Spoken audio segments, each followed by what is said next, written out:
අද මම කතා කරන්නේ ස්වයං වින්දනය පිළිබඳව. ස්වයං වින්දනය හොඳද? මේක නරකද? ස්වයං වින්දනය කරාම අපිට අතුරු ප්‍රතිවිපාක තියනවද?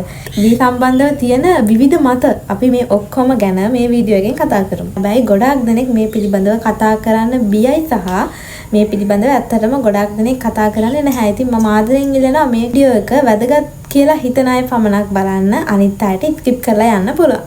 ඉතින් වීඩියෝ එකට යන්න කලින් ඔයාලා තාමත් මාව subscribe කරලා නැත්නම් මම ආදරෙන් ඉල්ලනවා මාව subscribe කරලා මේ channel එකත් එක්ක එකතු වෙන්න. ස්වයං වින්දනය කියන්නේ නරක දෙයක්ද? නැහැ. ස්වයං වින්දනය කියන්නේ බොහෝ දෙනෙක් සිදු කරනු ලබන ස්වභාවික ක්‍රියාවක්. ඒ වගේම ගොඩාක් දෙනෙක්ට සතුට ලබා ගැනීමට තියෙන ඉතාම ආරක්ෂිතම ක්‍රමයක්. ඇයි ආරක්ෂිතම ක්‍රමයක් කියලා කියන්නේ? ආරක්ෂිතම ක්‍රමයක් කියන්නේ ස්වයං වින්දනය කරපුවාම කිසිම කෙනෙක්ට ගැප් ගැනීමක් සිද්ධ වෙන්නේ නැහැ. ඒ වගේම තමයි ලිංගික සම්ප්‍රේෂණය වෙන රෝගද ස්වයං වින්දනය කරාම බෝ වෙන්නේ නැහැ. ඒක නිසා තමයි කියන්නේ ස්වයං වින්දනය කියන්නේ ඊටමත් ආරක්ෂිතම සතුට ලබා ගැනීමේ හොඳම ක්‍රමය කියලා. අපි දැන් බලමු ස්වයං වින්දනය යෙදීමෙන් තියෙන වාසි මොනවද කියලා. මේන් ඔබ ලිංගික තෘප්තියටපත් වෙනවා. ඒ වගේම තමයි ඔයාගේ ලිංගික ආතතියද දුරු වීමට සිද්ධ වෙනවා. ඔයාගේ මනස, ඔයාගේ හිත රිලැක්ස්, ඔයාගේ ශරීරය රිලැක්ස් වීමට පත් වෙනවා. ඒ වගේම ඔයාගේ මූඩ් එක ගොඩක් චේන්ජ් වෙනවා. ඔයාලට හොඳ සැප නින්දක් ලැබෙනවා. පිරිමි අය නිතරම ස්වයං වින්දනය යෙදීමෙන් එයාලගේ ශුක්‍ර මෝචනය නිතරම සිද්ධ වෙනවා. පිරිමි අයගේ පුරස්ත ගන්ති පිළිකා හැදීම යම් තරමකින් ස්වයං වින්දනය කිරීමෙන් අඩු කරගන්න පුළුවන්. දැන් අපි බලමු ස්වයං වින්දනය කිරීම මගින් අපිට ඇතිවෙන්න පුළුවන් අහිතකර ප්‍රතිවිපාක මොනවද කියලා.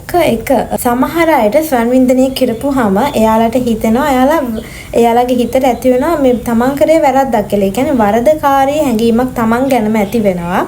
ඒක ඇති වෙන්න හේතුව එයාගේ ආගමික හා සංස්කෘතික පෞල් පසුබිමත් එක්ක තමයි ඒක ඇති වෙන්නේ. කාලීනව මානසික තත්වයට ඒක බලපෑවොත් අහිතකර විදිහට ඔයාගේ මානසික සෞඛ්‍යයට ඒක බලපාන්න පුළුවන්. තවත් එක දෙයක් තමයි එයට ඇබ්බැහි වීම.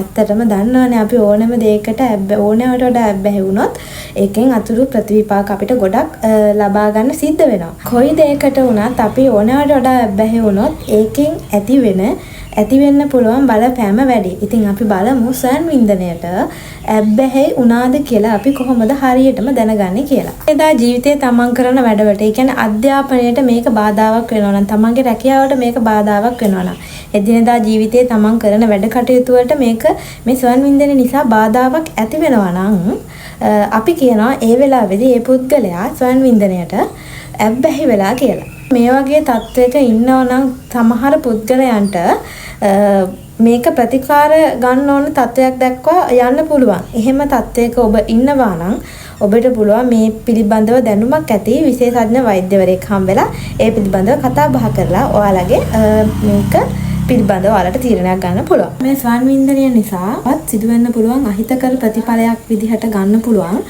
බොහෝ දෙනෙක් මේ ස්වයං වින්දනය කිරීමට අසභ්‍ය වීඩියෝ දර්ශන බලලා තමයි මේ ස්වයං වින්දනය යෙදෙකොට ස්වයං වින්දනයට ඇබ්බැහි වෙනවට අමතරව මේ අසභ්‍ය වීඩියෝ දර්ශන, අසභ්‍ය වීඩියෝ පටවලට ඒවා බැලීමට ඇබ්බැහි වෙනවා. ස්වයං වින්දනයට සහ මේ පෝන් වීඩියෝ නැරඹීමට ඇබ්බැහි වීමත් සමගම එම පුද්ගලයාගේ මේ සම්බන්ධතාවලට මේක ලොකු ප්‍රශ්නයක් වෙන්න පුළුවන්. අහක කෙනෙක් නම් තමන්ගේ බිරිඳ හෝ සැමියා අතර විවිධ ප්‍රශ්න ඇති වෙන්නට, ඒ වගේම ආදරය කරන කෙනෙක් නම් ඒ ආදරය කරන කෙනත් එක්ක විවිධාකාරී ප්‍රශ්න ඇති වෙන්න මෙම අසභ්‍ය වීඩියෝ දර්ශන සහ ස්වයං වින්දනය හේතුවක් වෙන්න පුළුවන්. විශේෂයෙන්ම මේ අසභ්‍ය වීඩියෝ දර්ශන ඉතා අධිකව කෙනෙක් නරඹනවා නම් වීඩියෝ දර්ශනවල තියෙන දේවල් සහ තමන්ගේ ඇත්ත ජීවිතයේ තියෙන දේවල් එක්ක වීඩියෝ දර්ශනවල තියෙන දේවල් තමන් ගොඩක් බලාපොරොත්තු වෙනවනේ තමන්ගේ සහකරුගෙන් හෝ සහකාරියගෙන්. ඇත්තට මේ වෙනත හඳුනා ගන්න බැරුව කෙනෙක් ඉන්නවා නම් තමන්ගේ අවුල් ජීවිතයට මේ දේ වැඩිපුර ටිකක් බලපාන්නට පුළුවන්. එහෙම ප්‍රශ්න ඔබේ ජීවිතයට හටගත්තොත් එහෙම ඒ සම්බන්ධව දැනුමක් තියෙන පළපුරුද්දක් තියෙන වෛද්‍යවරයෙක් කරහා ඒ සම්බන්ධව ඔබට උපදෙස් ලබා ගන්නට පුළුවන්. ඒ වගේම තමයි ස්වයං වින්දනය කරනකොට ඒ පුද්ගලයා ඒ සඳහා භාවිතා කරන ක්‍රමය සහ ජීවිතාවය මත අවයවවල තියෙන සංවේදීතාවය ටිකක් තරමක් අඩු වෙන්නට පුළුවන්. එතකොට ඒක තමන්ගේ සහකරු හෝ සහකාරිය සමග සම්බන්ධ වීමේදී ඒක ටිකක් අවාසි වෙන්නට පුළුවන්. ඒ වගේ දෙයක් සිදු වුණොත් ඉතින් මේ සංවින්දනය සඳහා විවිධ මත ගණනාවක් තියෙනවා. බොහෝ දෙනෙක් හිතාගෙන ඉන්නවා සංවින්දනය කිරීමෙන් තමන්ගේ ඇඟ ගොඩක් කෙට්ටු වෙනවා කියලා. ඒකට ශාරීරිකව දුර්වල වෙනවා කියලා. මන්දසරු භාවයට පත් වෙනවා කියලා. ඒදී ලිංගික අප්‍රාණික භාවයක් ඇති වෙනවා කියලා. එහෙම මත මේ සමාජයේ අද ගොඩාක් තියෙනවා. ඉතින් මේ මතවල දැනට නම් විද්‍යාත්මකව හොයාගත්ත කිසිම සත්‍යතාවයක් නැහැ. සංවින්දනය පිළිබඳව හොඳ පැත්ත නරක පැත්ත එකකින් ඇතිවන වාසි අවාසි ඒ පිළිබඳව තමයි මම අද වීඩියෝ එකෙන් ඔයාලට දැන් කියලා දුන්නේ. ඉතින් ඕනෙම දෙයක් ඕනවට වඩා ඕනෙම නැහැ කියනවනේ අපි.